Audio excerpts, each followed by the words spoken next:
우리는 하나님의 말씀을 보겠습니다. 마가복음 10장 41절부터 45절까지의 말씀 저와 교독하시겠습니다. 열 제자가 듣고 야고보와 요한에 대하여 화를 내거늘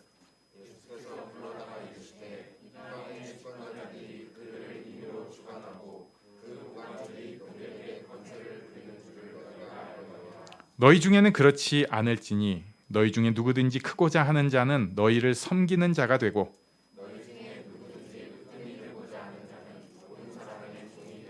함께 읽습니다.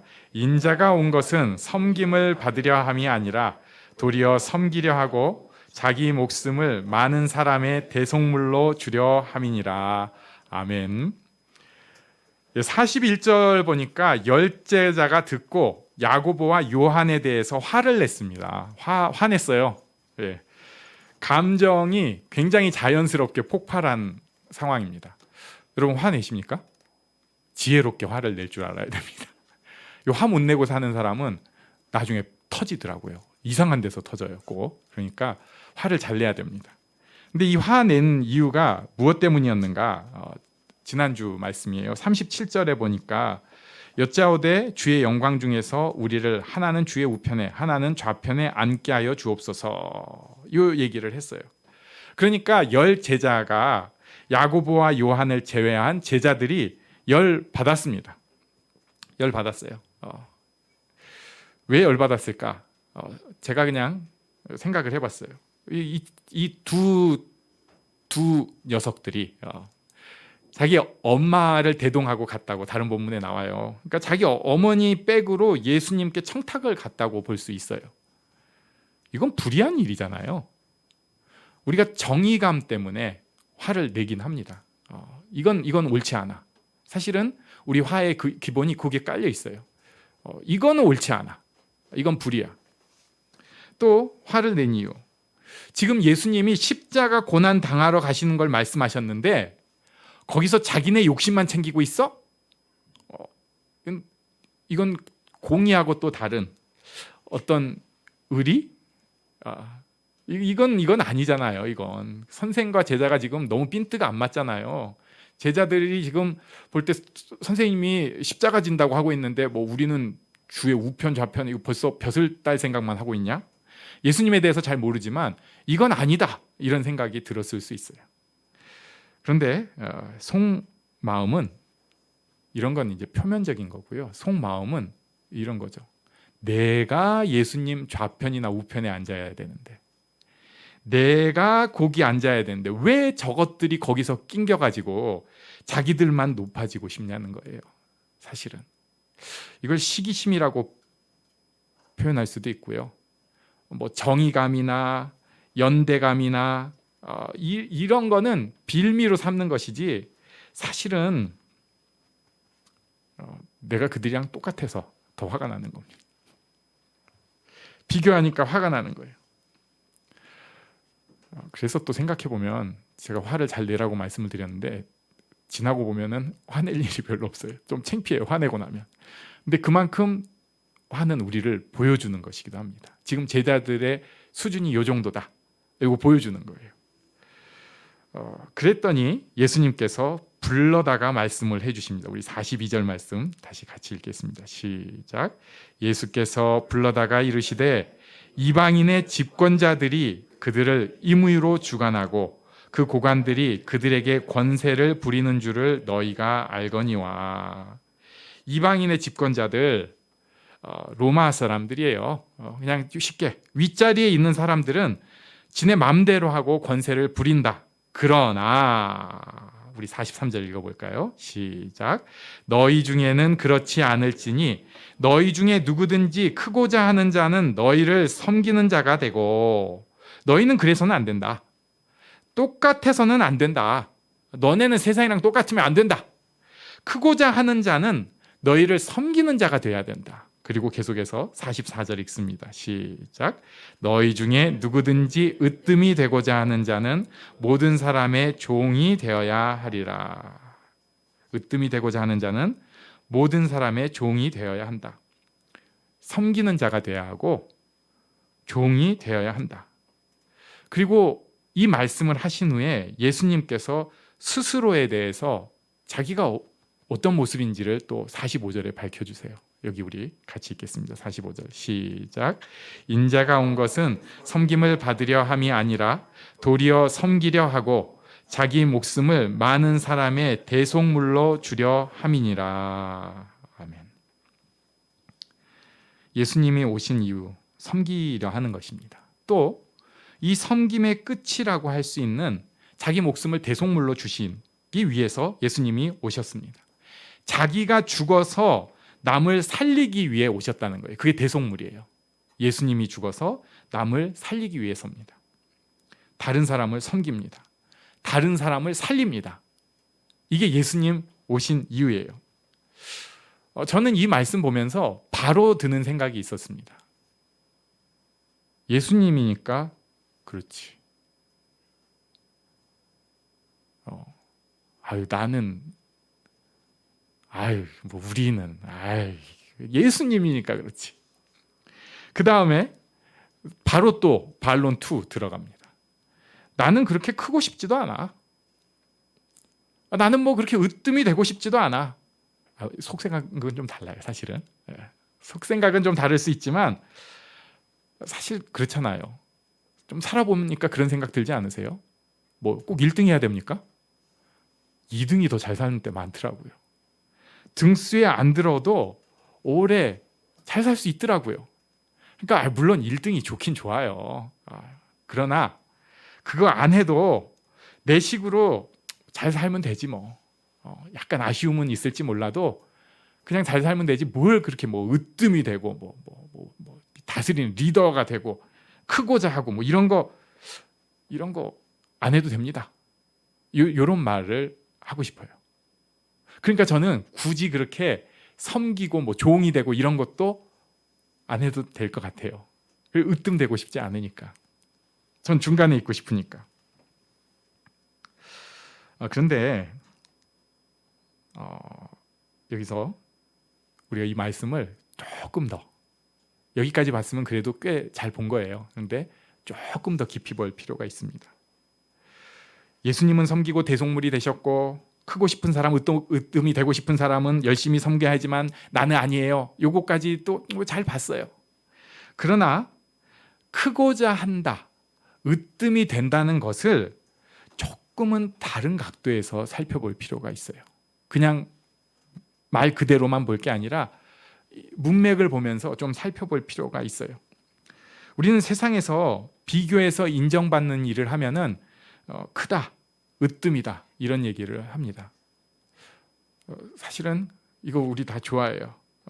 능력 있고 대인관계도 잘하고 머리도 좋고 체력도 뒷받침돼야지 이렇게 할 수 있습니다. 이거 다 돼야 돼요. 저도 사실 누구랑 얘기를 할 때 우리 교회 다니시는 분이 이런 일들이 있으면은 진심으로 좋아요. 누가 뭐 죄 짓는 일 아닌데 진짜 잘하고 있다고 하면은 너무 좋아요. 좋잖아요. 예. 못하고 있다는 얘기 한다고 해서 싫어하는 건 아니에요. 네. 근데 잘하고 있다는 얘기하면 더 좋긴 좋아요. 그런데 왜 여기서 얘기하는 큰 거, 으뜸이 되는 거는 조금 다른 것 같아요. 왜냐하면 지금 그 다음에 크고자 하고 으뜸이 되는 것에 바로 같이 나오는 단어가 뭐냐면은 예수님이 어떻게 하셨는가가 나오는 거예요. 예수님이 그렇게 막 크고자 하셨을까? 예수님이 그렇게 으뜸이 되려고 하셨을까? 나는 으뜸이 되려고 대속물이 될 거야. 이런 거 아니시거든요. 여기서 크고자 하는 거, 으뜸이 돼야 하는 것은 문맥을 이렇게 보고 또 보면은 사실은 큰 것, 으뜸이 되는 것은 사명을 감당을 하는 것입니다. 꼭 뭐가 이렇게 높이 올라가는 게 아니라 하나님 앞에서 하나님 앞에 순종을 하며 자기 사명을 감당해 내는 것을 큰 것, 으뜸이 되는 것이라고 표현을 하고 있어요. 지금 우리가 있는 그 자리는 누가 대신해 줄 수 있는 자리가 아닙니다. 이 자리는 세상에서 딱 한 명 나한테만 주신 자리예요. 나한테만 주신 자리예요. 누구 남편, 누구 아들, 누구 아빠, 교회에서 누구, 어느 회사에서 그 자리, 어디 몇 층 사는 아저씨, 언제 물건 사러 오는 사람, 이런 게 결합된 사람은 지구상에 저밖에 없어요. 저밖에 없어요. 우리 옆 사람에게 한번 말씀해 주십시오. 당신이 유일합니다. 당신이 유일합니다. 똑같은 게 아니라 비슷하게 하기도 사실은 어렵습니다. 뭐 직함은 누구나 할 수 있어요. 뭐 어느 교회 목사, 그건 누구도 할 수 있어요. 하지만 그 사람이 그 일 하는 거는 그 사람밖에 없어요. 누구 엄마, 이건요 어쩌겠어, 그 사람밖에 없어요. 예. 동네 그 아저씨, 그 아줌마, 이것도 생각해 보면 그 사람밖에 없어요. 그 사람밖에 없어요. 그 자리에서 하나님의 뜻을 이루어가는 것, 이것을 뭐 우리가 보통 때는 사명이라고 표현을 하는데, 오늘 본문의 표현으로 하면은 그 자리에서 하나님 앞에 으뜸이 되는 거, 이렇게 하기 위해서 섬기는 사람이 되어야 하고 종이 되어야 한다는 거예요. 하나님 앞에 그 자리는 나밖에 없는데 그 자리를 감당하기 위해서는 섬기는 사람이 되어야 한다는 것입니다. 그러면 섬긴다는 게 도대체 뭘까? 우리는 섬긴다 하면은 조금 그런 생각을 해요. 뭐 예수님으로 따지면 허리에 수건 두르고 발 씻어 주시는 거, 요것만 생각을 해요. 물론 요거 꼭 필요합니다. 섬김의 샘플 같은 게 꼭 필요해요. 전에 어떤 교회 목사님이 가끔 새벽기도 끝나고 꼭 빗자루 들고 교회 바깥쪽 골목을 청소를 하시는 거예요. 제가 좀 삐딱하잖아요. 그거 보면서 저 무슨 생각하겠어요? 아니, 저 목사님은 교회 안 청소도 할 수 있는데 왜 자꾸 밖에 기어 나와서 빗자루 들고 다 눈에 띄게 청소를 하고 있어? 속으로 이런 얘기를 했어요. 그리고 어떤 분이 그걸 이제 칭찬을 막 하는 거예요. 우리 목사님은 뭐 교회에서 새벽기도 끝나고 이렇게 막 청소를 하시니 뭘 자주 하는 것도 아니고 가끔 하고, 그것도 눈 보이는 거 하지, 진짜는 교회 관리 집사님이 하시거나 교회 집사님들이 다 구석구석 하고 있지 목사님 절대 안 하더구만, 이렇게 생각을 했는데 짧은 생각이에요. 상징적인 일, 섬김이 우리한테 필요합니다. 상징적인 섬김이 필요해요. 그래서 어떤 분은 지금은 뭐 다 막혀가지고 못하고 있지만 반드시 1년에 선교 여행을 꼭 가려고 하는 분이 있어요. 가서 대접받으러 가서 선교지 가갖고 사찰하러 가는 게 아니라 가서 뭐라도, 한국에서는 절대 안 하는데 그 잘 나가시는 분이 가면 꼭 청소하고, 가면 요리하고, 가면 정리하고, 애들 보고, 이런 거 하시겠다는 거예요. 뭐지? 한국에서나 잘해라. 삐딱한 사람은 그렇게 얘기할 수 있지만 아니에요. 상징적인 일이 꼭 필요하긴 합니다. 상징적인 일이 필요해요. 우리 삶에도 그런 섬김의 상징적인 일이 꼭 있으면 좋겠어요. 교회에서 섬김이 이런 상징이 될 수도 있고요. 가정에서도 그런 상징이 있어야 됩니다. 그런데 두 번째 진짜 섬김, 상징이 있어야 되지만 진짜 섬김은 하나님을 보는 것에서 섬김이 이루어집니다. 이게 다른 말로 하면 겸손함이고요. 이게 또 다른 말로 하면 하나님 앞에 맡김이에요. 우리는 꼭 이런 소리 잘해요. 저 이거 못하겠어요.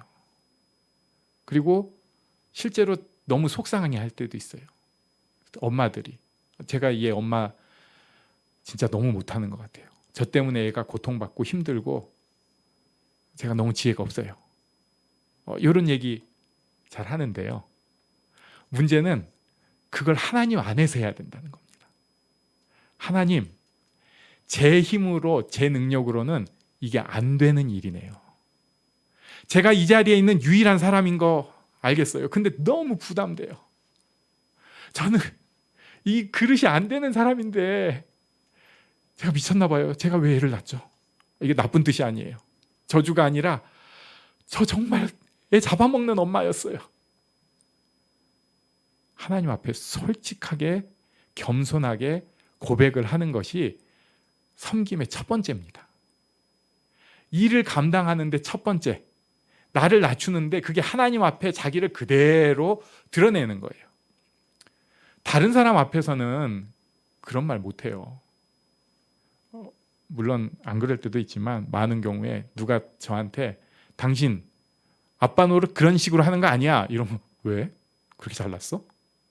이제 싸우자는 얘기잖아요. 그래갖고 인정하고 싶지 않아요. 그런데 하나님 앞에 서면은 달라집니다. 아, 내가 잘못했구나. 내가 미련했구나. 내가 부끄럽구나. 그러고 나면 하나님께서 지혜를 주세요. 어떨 때는 애들한테 쫓아가서 미안하다고 해야죠. 뭐 어떡하겠어요. 잘못했는데. 어떨 때는 애들한테 고맙다고 해야죠. 야, 고맙다. 어떤 때는 애들 그냥 내버려 둬야죠. 그냥 둬야 돼요. 자꾸 말하지 말고. 어떨 때는 또 참아야죠. 아, 이건 가만히 있어야 될 타이밍이야. 또 어떨 때는 가서 따끔하게 얘기도 해야죠. 야, 이건 아니야. 기도하고 지혜를 구해야 합니다. 잘하는 사람일수록 더 겸손하고 지혜를 구해야 합니다. 되게 억울한 게요. 못하는 사람이 어쩌다 한 번씩 잘하면은 되게 멋진 아빠인데요. 잘하는 사람이 어쩌다 한 번씩 사고 치면 나쁜 아빠더라고요. 엄마도 마찬가지고. 엄마 정말 잘하고 있거든요. 근데 그러다가 한 번씩 실수했어요. 그러면은 나쁜 엄마예요. 근데 엄마로 진짜 못된 엄마인데 이 엄마가 한 번씩 기특한 일을 한 번씩 하잖아요. 그럼 좋은 엄마예요. 제가 볼 때 우리 교회에 계신 분들은 대부분 억울한 분들이에요. 잘하는데 한 번씩 꼭 실수를 해가지고 나쁜 아빠, 나쁜 엄마가 돼버렸어. 하나님 앞에 그걸 얘기해야 됩니다. 제가 잘 못하고 있어요. 제가 잘한다고 하는데 사고 쳐서 점수 다 까먹고 오히려 마이너스가 돼버렸습니다. 무슨 일이든지 하나님 앞에 그렇게 섬김의 마음으로 자기를 드리면서 나아가야 합니다. 이게 지혜로운 사람이에요. 이게 진짜 그 사명을 감당하는 사람입니다. 제대로 된 남편, 아내의 역할을 할 수 있고 엄마, 아빠의 역할을 할 수 있고 딸, 아들의 역할을 할 수 있고 이 사회 그 자리에 있는 사람의 역할을 할 수 있다는 거예요. 섬기기 위해서 가장 먼저 하나님 앞에 나아가는 겸손함이 필요하다는 것입니다. 그리고 그 다음에 하나님께서 주신 지혜로 이 일을 감당해 내는 것입니다. 도망가는 게 겸손하는 게 아니에요. 그런 생각도 하지 마세요. 그 자리에 우린 유일한 사람이라니까요. 절대 도망 못 갑니다. 안 돼요. 도망 못 가요. 힘들 때 꼭 그 얘기 하세요. 아, 난 도망 안 가. 도망 못 가요. 그 자리에 매듭이 너무 엉켜가지고 이제 이거 요즘 세상 사람들 자주 하는 말 있잖아요. 뭐 이번 생은 어쩌고 다음 생은 어쩌고. 그 심정이 이해가 돼요. 너무 엉켜가지고 어떻게 못 하겠는 거예요. 아니요. 그 자리를 주신 분이 하나님이시니까 못 하겠지만 속마음은 안 그렇지만 하나님, 저를 여기까지 인도해 주셔서 감사합니다. 제가 여기까지 온 거 감사합니다. 감당할 수 있게 해주세요. 제가 여기서 지금 이 순간에 할 수 있는 지혜를 주세요. 감당할 수 있게 해주세요. 도망가지 않고 그 일을 맡아가는 것입니다. 이게 쉬운 일이 아니더라고요. 예수님도 절대 안 해야 될 기도를 하시는 것 같아요. 할만하시거든 이 잔을 내게서 옮기시옵소서. 아니, 예수님한테 그 잔 옮겨가시면 전 어쩌라고요? 우리 다 어쩌라고요? 예수님이 그러실 수 있어요? 힘들었어요. 도망가야 될 상황이었습니다. 그런데 우리가 아는 대로 예수님은 나의 원대로 마옵시고 아버지의 뜻대로 되기를 원합니다 하고 이 사명을 감당을 하셨습니다. 오늘 본문의 표현대로 하면 으뜸이 되신 거예요. 우리도 지금 이 자리에 누구도 대신해 줄 수 없어요. 사실 이미 순위 정해져 있습니다. 우리가 으뜸이에요, 벌써. 그런데 진짜 으뜸. 하나님 앞에 사명을 감당하는 사람이 되어야 합니다. 그러기 위해서 하나님 앞에 겸손하고 이 일 앞에 겸손함으로 온전히 이 일을, 내게 주신 사명을, 내게 주신 사람을 감당해내는 복된 우리가 되기를 바랍니다. 아멘. 우리 잠시 일어나서 기도하는 시간 갖겠습니다.